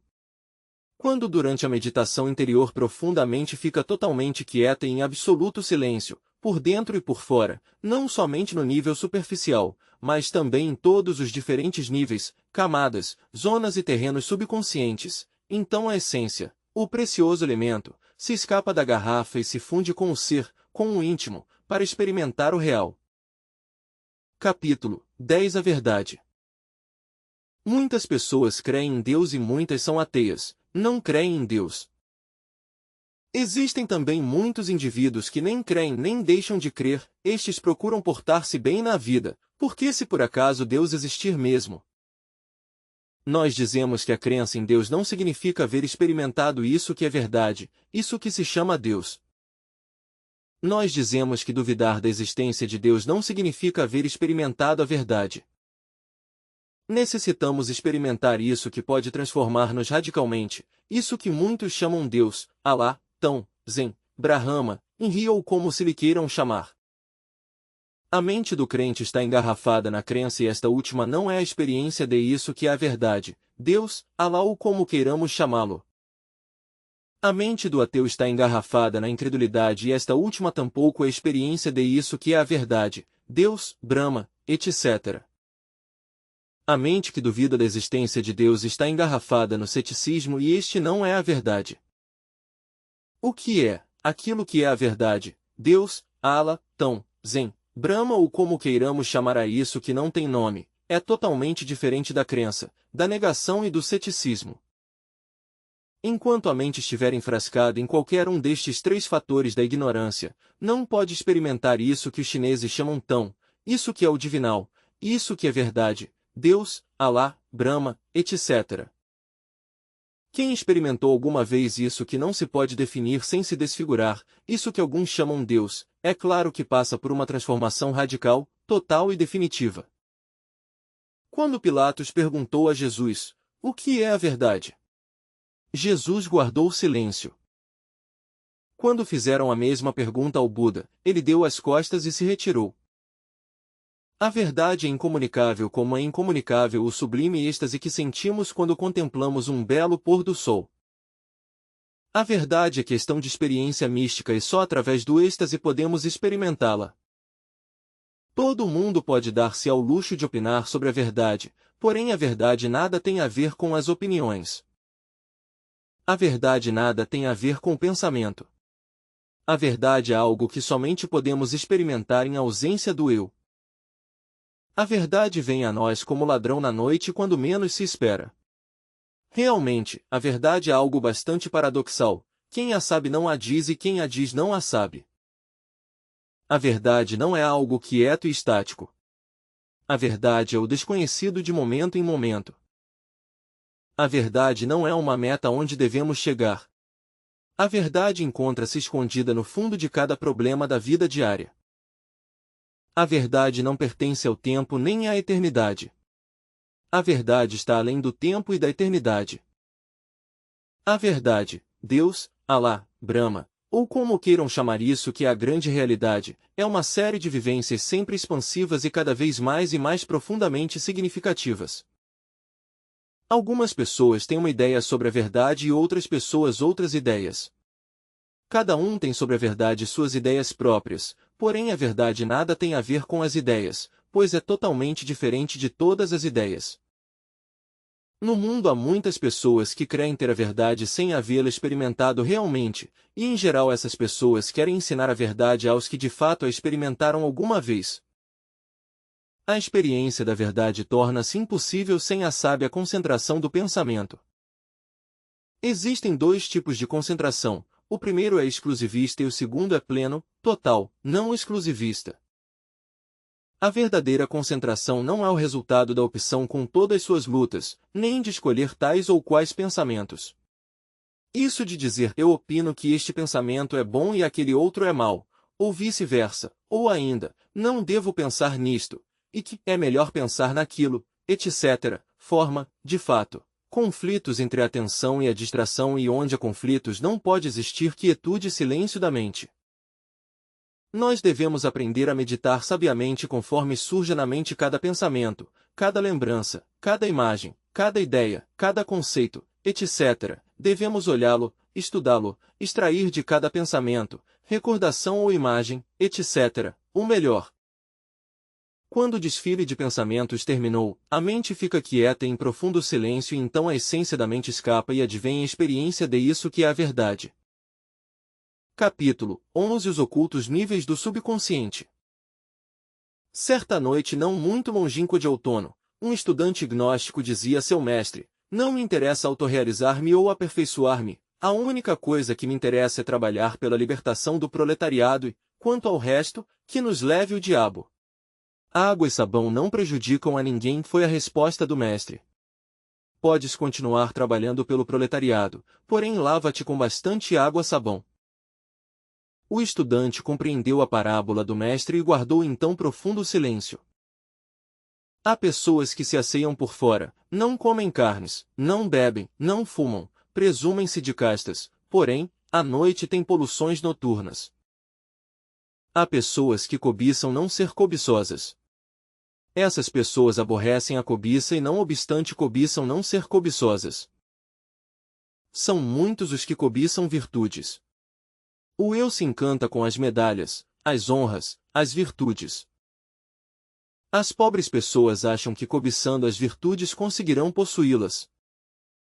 Essa gente não quer se dar conta de que o amor não existe e que só compreendendo todos os processos do ódio nos diversos túneis, terrenos e regiões do subconsciente, acaba o ódio e nasce em forma natural, espontânea e pura, isso que se chama amor, assim vem a existir o amor.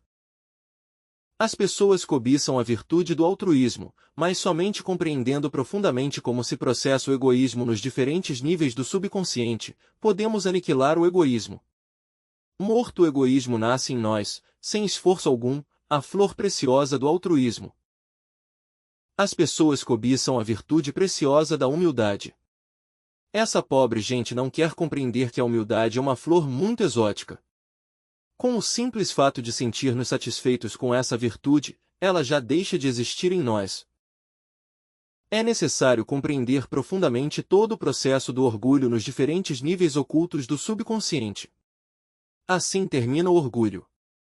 Só então nasce em nós, sem esforço algum, a flor exótica da humildade. As pessoas cobiçam a virtude da castidade, mas só transmutando e sublimando a energia sexual e compreendendo todos os processos da luxúria em todos os níveis ocultos do subconsciente, aniquila-se este horrível vício e nasce em nós em forma natural e sublime a flor maravilhosa da castidade. Muita gente cobiça a doçura, mas só compreendendo todos os processos da ira em todos os corredores subconscientes da mente nasce em nós a preciosa virtude da doçura. As pessoas cobiçam a virtude da diligência, mas só compreendendo em forma íntegra todo o processo da preguiça nos ocultos níveis do subconsciente nasce em nós a diligência, depois que a preguiça foi desintegrada. A inveja é a mola secreta da ação nesta sociedade que se presume de civilizada. Existem pessoas que cobiçam a virtude da alegria pelo bem alheio, mas só compreendendo que a inveja é o pesar pelo bem alheio e que este pesar se processa em todos os departamentos subconscientes da mente, se desintegra este pesar e nasce em nós a alegria pelo bem alheio. Muitos cobiçam não ser glutões, mas só compreendendo todos os processos subconscientes da gula deixamos de ser glutões. Os estudantes gnósticos devem aprender a explorar o subconsciente por meio da meditação. Não é suficiente compreender um defeito intelectualmente. Tem-se que estudar o subconsciente. Muitas vezes um defeito qualquer desaparece no nível superficial do intelecto, mas continua existindo nos diferentes terrenos subconscientes da mente. Necessitamos morrer de momento em momento. Conforme os defeitos vão sendo aniquilados, o eu vai morrendo de momento em momento. O eu cobiça virtudes para robustecer-se. Não cobices virtudes, pois elas vão nascendo conforme os defeitos vão morrendo, conforme o eu vai se desintegrando. Só com a mente quieta e silenciosa, submersos em profunda meditação interior podemos extrair dentre o sepulcro da memória subconsciente, toda a podridão milenar que trazemos por dentro, desde os tempos primordiais. O subconsciente é memória. O subconsciente é a negra sepultura bonita por fora e imunda por dentro. Não é nada agradável ver a negra sepultura do subconsciente com todos os restos e podridões do passado. Cada defeito escondido cheira mal dentro da negra sepultura subconsciente, mas vendo, se torna fácil queimá-lo e reduzi-lo a cinzas. Assim vamos morrendo de momento em momento. É necessário arrancar de dentro do sepulcro da memória toda a podridão subconsciente. Só com quietude e silêncio mental podemos extrair do interior da negra sepultura subconsciente toda a podridão do passado, para reduzi-la a cinzas com o fogo maravilhoso da compreensão profunda. Muitos estudantes gnósticos, quando exploram o subconsciente, cometem o erro de dividirem-se em intelecto e subconsciente, analista e analisado, sujeito e objeto, percebedor e percebido, eu e meu subconsciente, etc., etc. Este tipo de divisões cria antagonismos, lutas, batalhas, entre o que sou eu e o que é o subconsciente, entre intelecto e subconsciente. Este tipo de lutas é absurdo porque eu e meu subconsciente é tudo eu subconsciente, intelecto e subconsciente é tudo subconsciente, porque o intelecto também é subconsciente.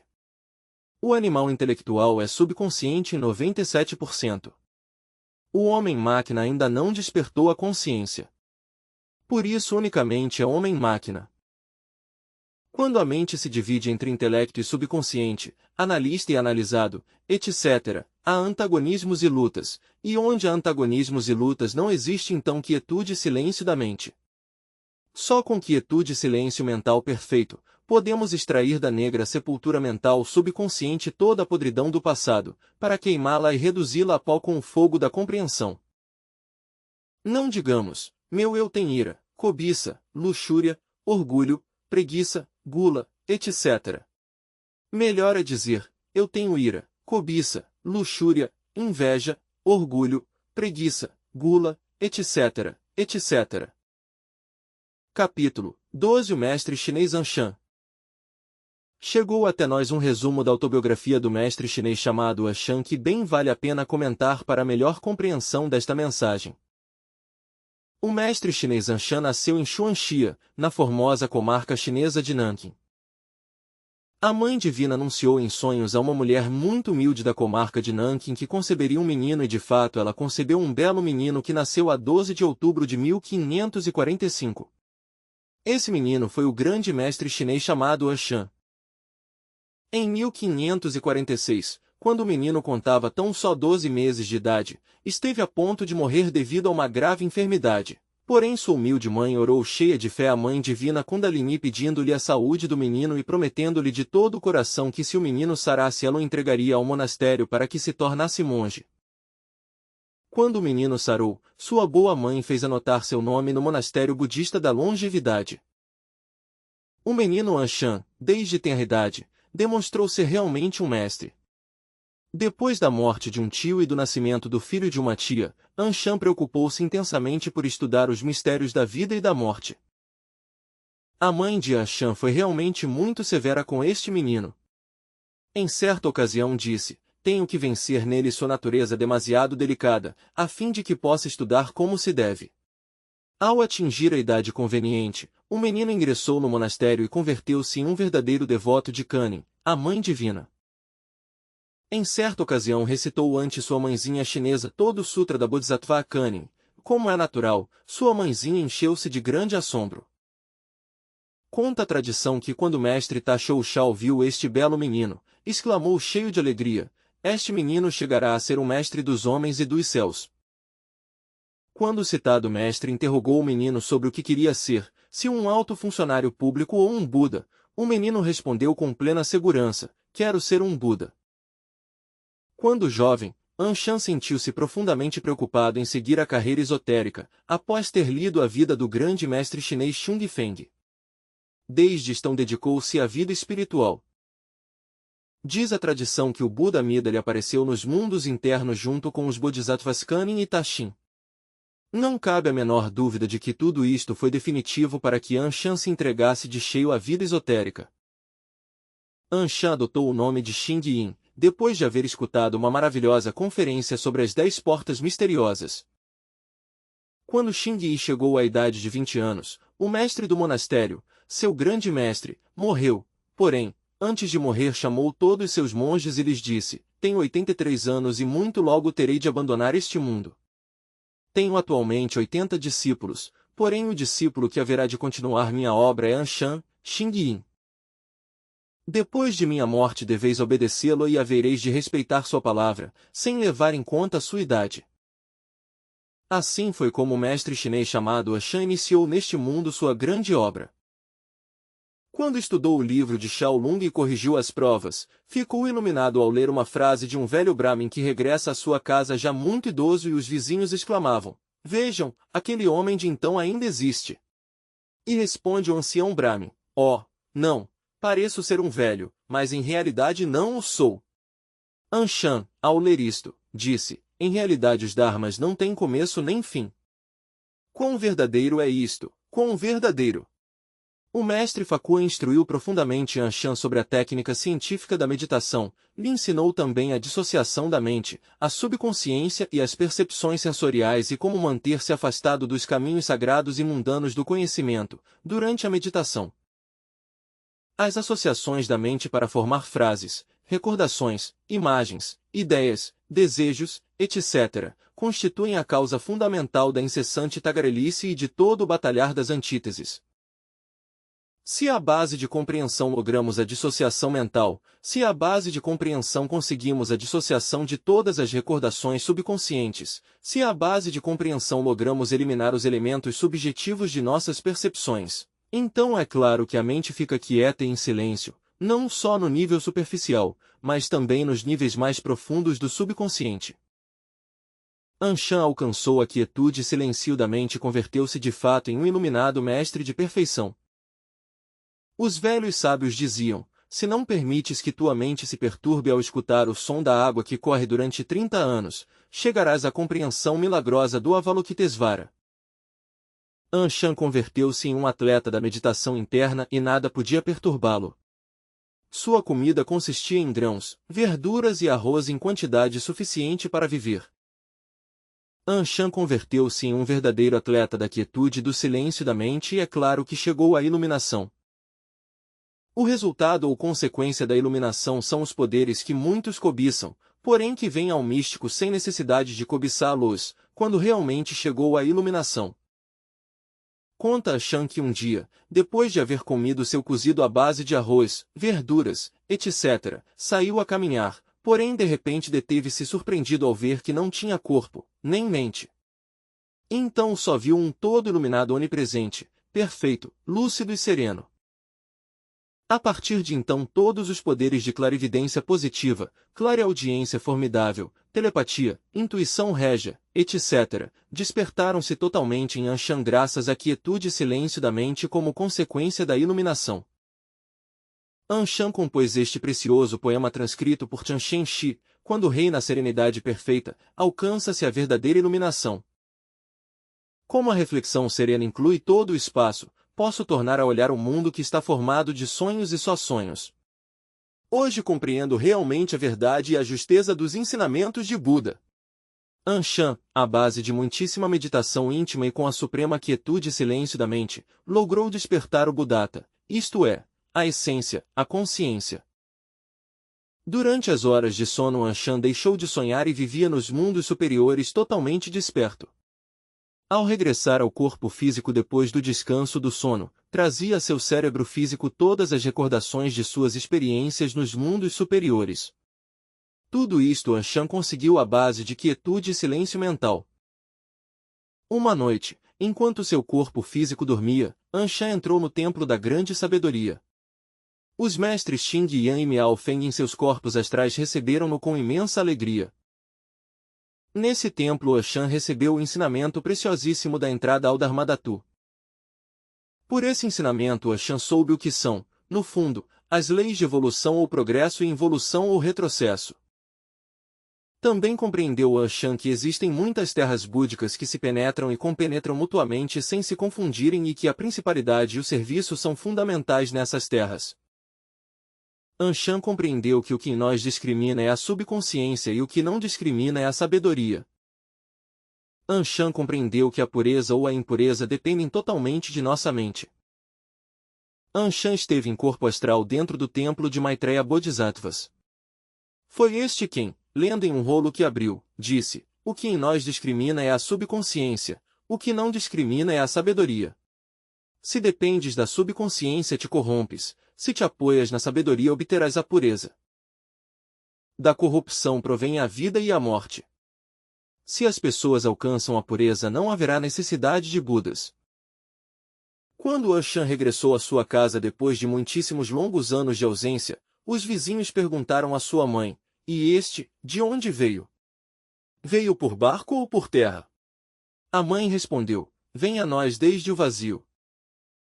Certamente Anshan veio desde o vazio iluminador. Assim está escrito e Chanshenshi assim o conta. A quietude e silêncio absoluto da mente, depois de grandes práticas, provocam a ruptura da bolsa, a entrada no vazio iluminador. Então entramos em êxtase porque nossa consciência desperta.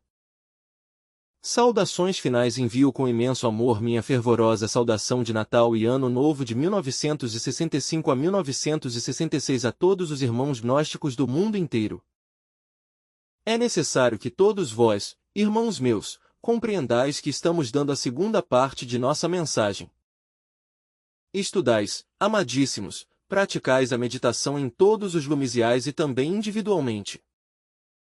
Os lumisiais gnósticos devem converter-se em centros de meditação, praticais, amadíssimos, orais, transmutais vossas secreções sexuais em luz e fogo, dissolveis o eu, lutais incansavelmente por abrir por todas as partes cada vez mais e mais lumisiais. Vós tendes estabelecido um regulamento neles, mas dentro desse regulamento deve estar incluído no mínimo 1 hora de meditação em grupo. Recordais que a meditação em grupo forma um vórtice magnético formidável que por imantação cósmica tem o poder de atrair para vós certo tipo divinal de forças muito necessárias.